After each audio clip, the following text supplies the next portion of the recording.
These, I believe, are extras here. Okay, wonderful. Thank you. All right.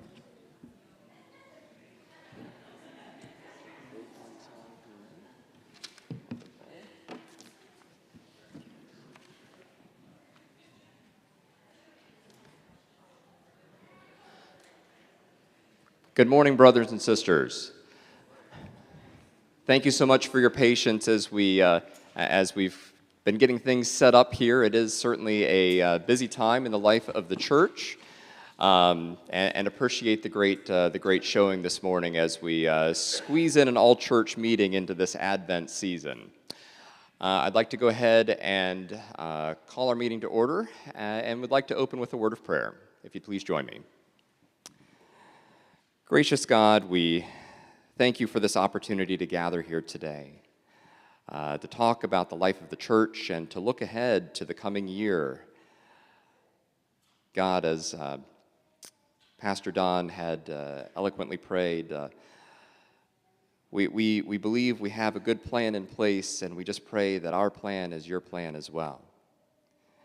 God, be with us as we move into our time of conversation and business here at Lancaster Church of the Brethren. It's in Jesus' name we pray. Amen. So everyone should have at this point, at the very least, 2 documents.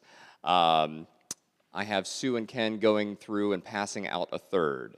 The first document is the all-church meeting packet. The second document is the interim pastor leadership plan for 2025. And then the third document is a paper ballot that is being passed out. The paper ballot we will get to, so as you see it, please don't vote yet. But the paper ballot will refer to the approval of ordination for our brother Jim, and it'll also refer to the approval of our interim pastor package plan duo as we look ahead to 2025. I would like to move into the time of the agenda approval. Are there any questions, comments, items pertaining to our agenda? Seeing none, is there a motion to approve? And a second? Second, thank you. All those in favor of approval of today's agenda, say aye. All those opposed, same sign. Okay, our agenda has been approved. Thank you so much. Including in your meeting packet for today are our minutes from our October meeting. Any questions, comments pertaining to our October minutes? Seeing none, do we have a motion to approve our minutes? And a second? Got our second. All those in favor of approval, say aye. All those opposed, same sign. Okay, our minutes from October have been approved as well. Yes, thank you. Okay. So up first, we have our approval of our interim pastor candidates.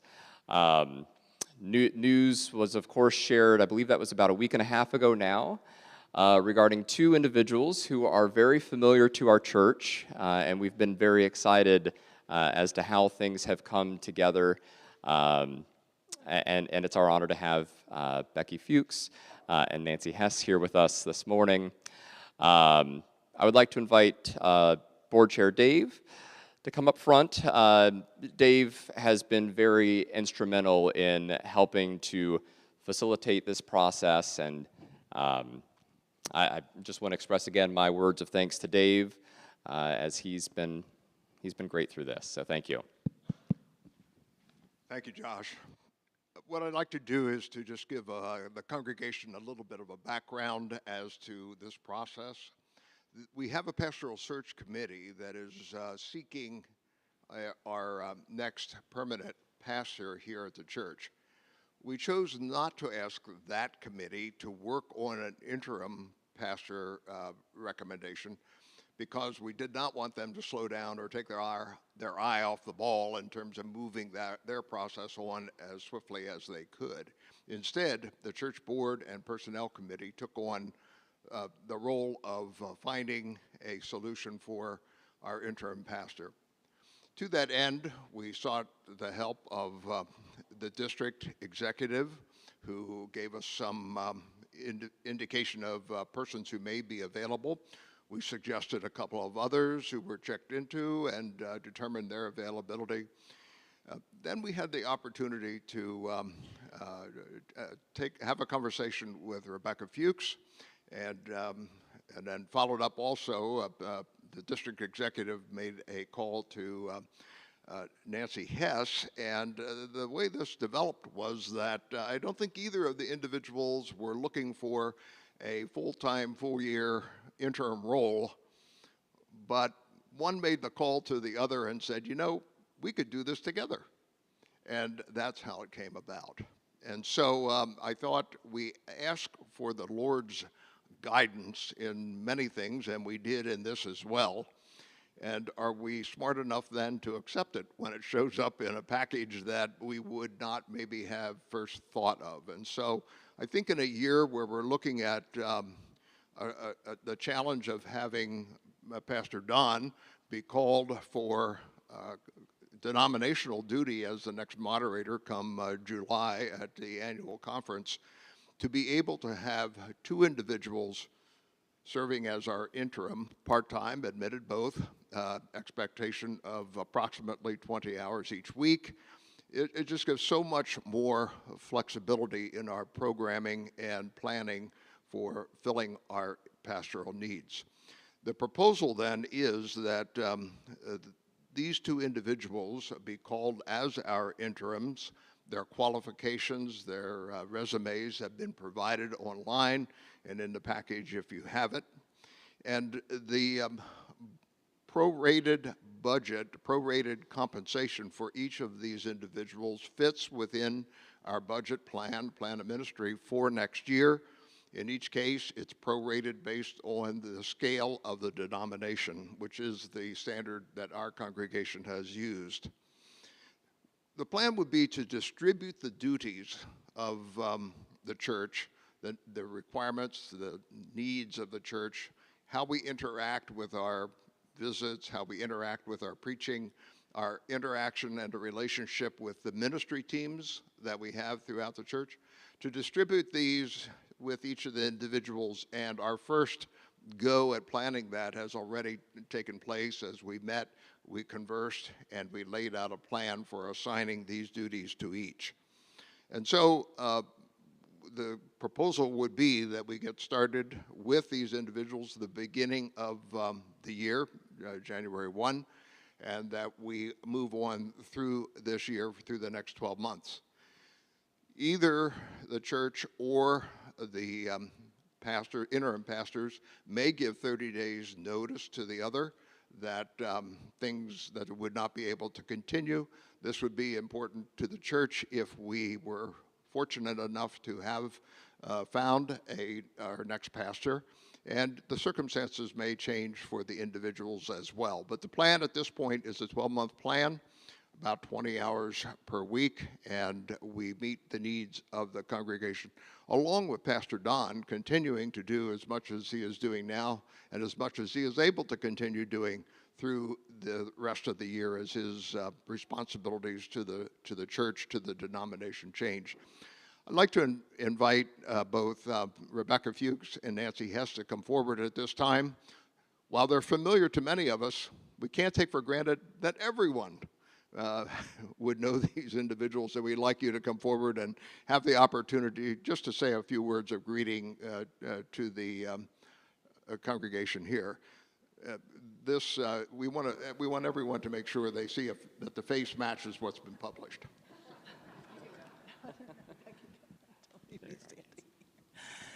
Hello, I'm Nancy Hess, and it is good to be back For those of you who don't know, I did serve here as pastor of Nurture. It was my first church out of seminary, and you were quite gracious to me.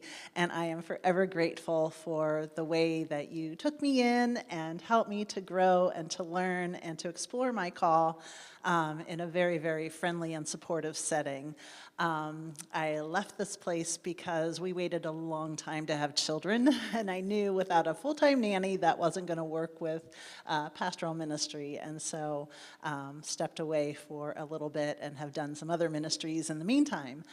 Glad to be back. This is the home of my spiritual heritage. My Uncle Donald Dotter is sitting right there. His younger sister is my mother. And my grandparents and great-grandparents were parishioners on Charlotte Street long ago, and so I do consider this my spiritual home, and so it's good to be back. Hi, yes, no Facebook modifications on my face. I look like my... As I thought about my relationship with this congregation, this is one of my two spiritual homes. The first was in Lebanon, the Lebanon Church of the Brethren, where I was mentored in faith by saints like Dick and Kathy Beauchart. He was my children's choir director, which, I don't know, that kind of outs your age, too. We moved to Lancaster in '78, and we were going to visit churches, and we visited this church and never visited another. So this felt like home for both Dave and me right away. Our 4 children were dedicated here, baptized there. One of our daughters was married right where the piano is. And it is here through the mentoring of some of the saints of this congregation that I heard my call to ministry, and so went to seminary and then was called to serve the Mountville congregation, which I did for 12 years, and I loved it. I did not leave because I was burned out or whatever. I just left because there were things I wanted to say yes to that I couldn't say yes to, and as we age a little bit, sometimes our energy level goes a little down. So it feels wonderful to be back here. Yes, I was not looking to do an interim ministry ever. But when Dave called, I'm like, well, probably no, but since it's Lancaster, there's a special place in my heart, I gotta give a day or two to think about that. And in that day or two, Nancy got a call, called me, and then a few sleepless nights and several conversations later, here we are. So it would be my honor to come back and serve in a different role than I served while I was here. Dave and I were in a lot of leadership roles here, so it would be really awesome to come back and serve in a pastoral role with all of you. A small caveat, if I may. So the reason I wasn't looking to come into an interim, I just stopped ministry at the Palmyra Church of the Brethren because I had signed up to be the team leader through Welcome Corps to resettle refugees from South Sudan. They are relatives. This is kind of a full circle moment because they are relatives to the refugees that we resettled. This congregation helped us resettle in 2001 from South Sudan. And so we are bringing a sister and a niece and nephew to Pennsylvania, hopefully soon. And so since I had signed on for that, I thought, oh, I can't handle a full-time interim position. But the welcome team here has already signed on to say if this all goes through, God willing, that we'll team up again to do that. So I'm very excited by that as well. Thank you. Thank you both. Moderator Josh, the church board and the personnel committee have considered this plan and looked at these individuals and concur with this plan and this recommendation. So I move that we proceed with the call of these 2 individuals. Thank you, Brother Dave. Any questions or comments from the church before we move forward with our vote, which again will be a paper ballot vote?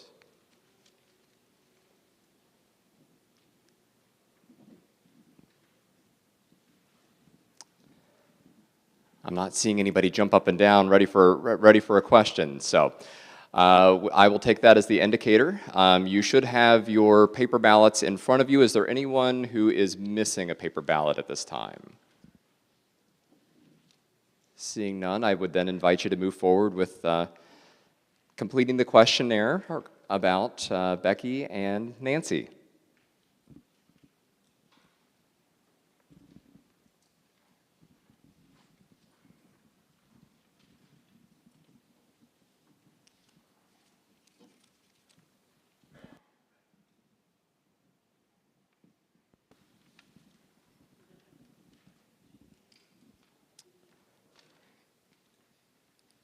And with that, I'd like to invite Pastor Misty Front as we move on to the next item on our agenda pertaining to our brother Jim.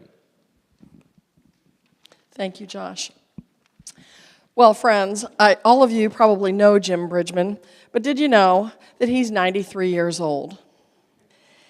He still pursued his ministry license and ordination.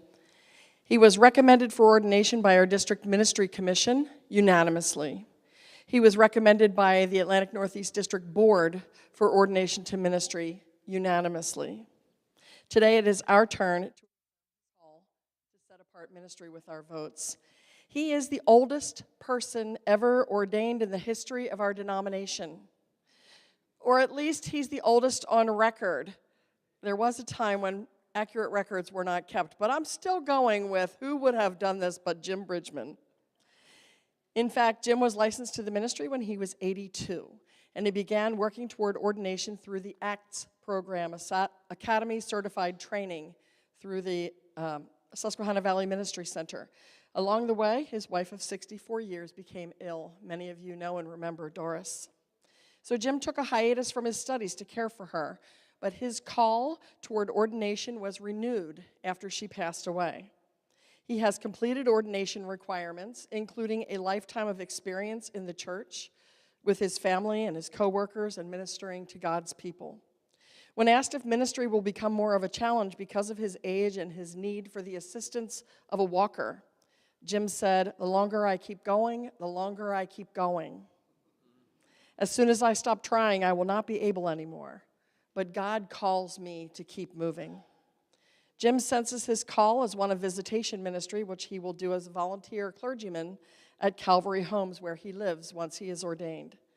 He may accept occasional preaching assignments there as well, and we have seen, all of us, that he will do whatever God calls him to do. Jim will have a few words for us now. Do you want to do it from there?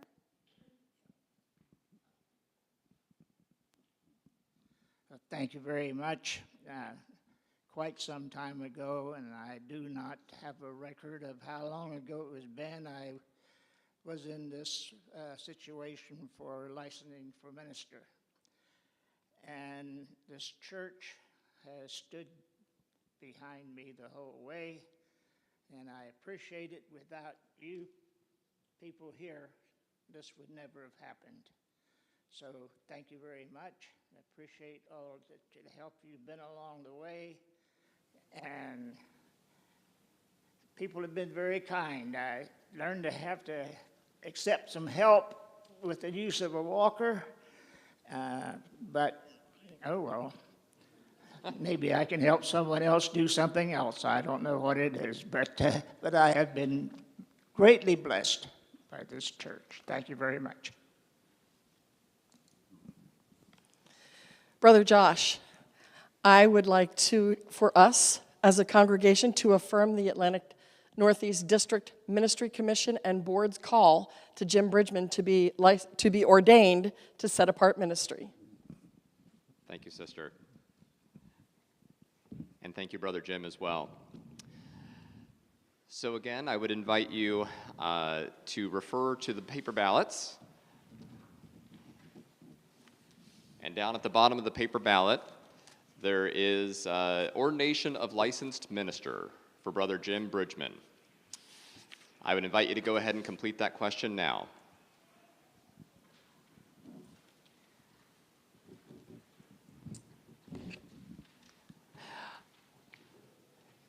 As you complete your ballot, my thanks to Sue and Ken and Katrina They will be coming around to collect the paper ballots, and they'll be conducting the count. Let's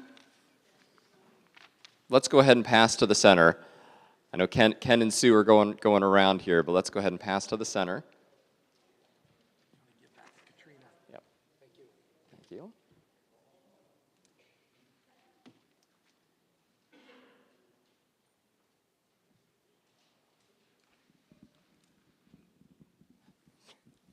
And as they collect the ballots, I'd like to invite Brother Tim up front as we move into time of consideration of our 2025 plan of ministry. Brother Tim. Hello, everyone. I know I'm the last stop between you and lunch, so I'll try to keep this brief. So in my line of work, I'm used to asking for money as a project manager, and usually it's a big ask and it's a hard thing, but good news is today's not a hard ask, and it's all good news. So just wanted to kind of emphasize a few things with our financial status. So in your packets are the financial reports. You'll see that year-to-date giving is up year over year. It is doing very well. Expenses are down. So in total, as of October 31st, the plan of ministry is positive in the black. So that's the first time we've seen that in a few years. And that is very good because the past few years we've been depleting our operating savings. And so this year we have an opportunity to renew that operating fund.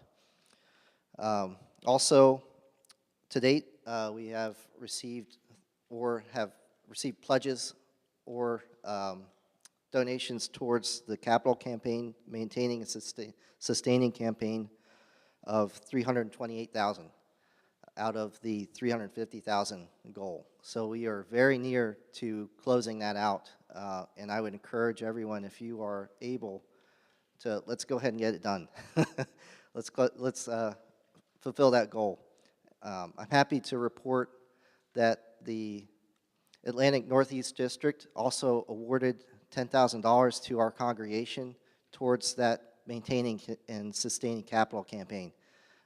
So a great deal of appreciation to the district for supporting us in that. So we have a lot to be grateful for this year. Financial status is very good.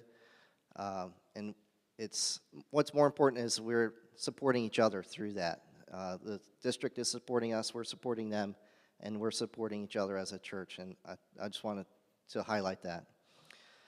As far as the plan of ministry for next year, we are proposing, and this process goes through stewardship. Well, it first comes through the ministry teams to stewardship. Stewardship compiles the plan of ministry together, recommends it to the church board then approves it for congregational vote today. So we are proposing an increase from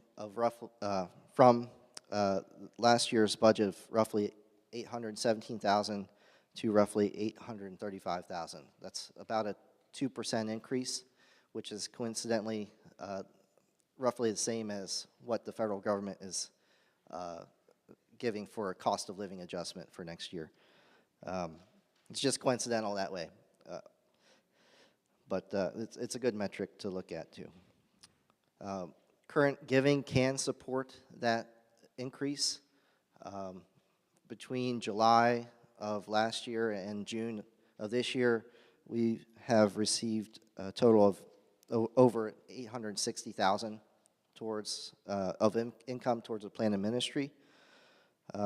So should be no issue of funding that. The proposed spending is in range with personnel. That's a question I get sometimes, is are we spending too much on personnel? And the answer is no. Most churches spend between 40 and 60% of their budget on personnel. We're at 54%. We're a little bit high on property compared to other churches. We're at 24%, but that's coming down this year. Most churches spend about 15% on average. we spend a little more on outreach as well. We're spending 14% of our budget as opposed to the 10% average. But we're lower on savings and lower on other ministries. So really what that's telling us is we're focused more on outreach, and we're focused more on maintaining this beautiful campus, which is very important to our congregation. So it is in line with what we want to do as a church. So I guess with that, I would leave it up to Josh to bring us through the vote, I guess. Any questions? Sure. This is not really a question, but just for clarification, you'll see on the budget between 2024 and 2025 that if a number is in green, that means that the amount was lowered. If it's red, that means the amount was increased. And I would point out under the outreach and service team, since I'm part of that, you see hygiene kits on the budget for the first time, because up to this point, over the 20 plus years that we've been doing hygiene kits, we always come and beg, borrow, and steal from you to get money to do those kits. And then we finally decided to put it in the budget. So that's just as a background explanation. Thank you, Suzanne. Any other questions or comments?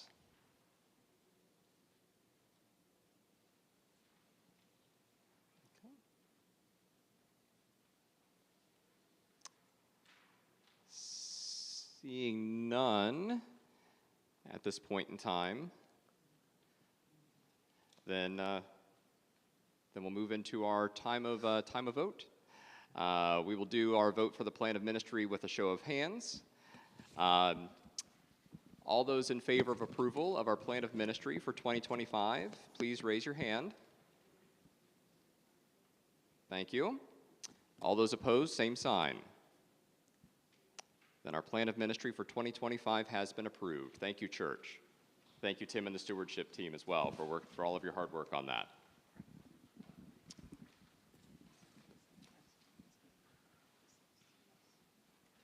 Okay, quick percentage on that.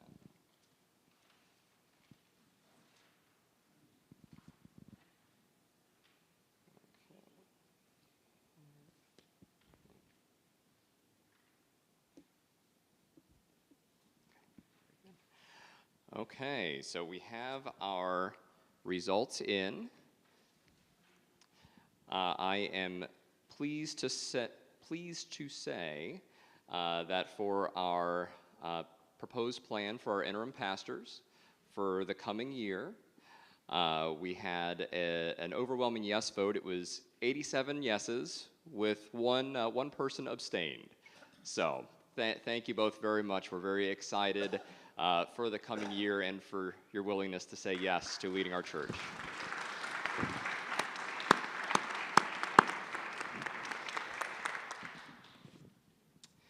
And then for our brother Jim, for all of your work in your journey towards your ordination, I am happy to share that your ordination has been approved by our church with a 98% vote. So congratulations, brother Jim. We're very excited for you as you take these next steps on your journey.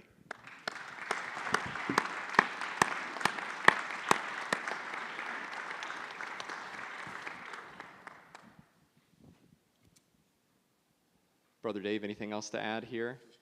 Just as we're dismissed, maybe Becky and Nancy could be at the back of the church to greet you. That's the plan. So church, thank you again for your additional time here today. I know it is busy. Becky and Nancy, if I could invite you, if you're so willing, to stick around maybe towards the back of the sanctuary here to greet people as we exit. But again, my thanks to you, church, and blessings to you as you move throughout the rest of our day today. The meeting is adjourned.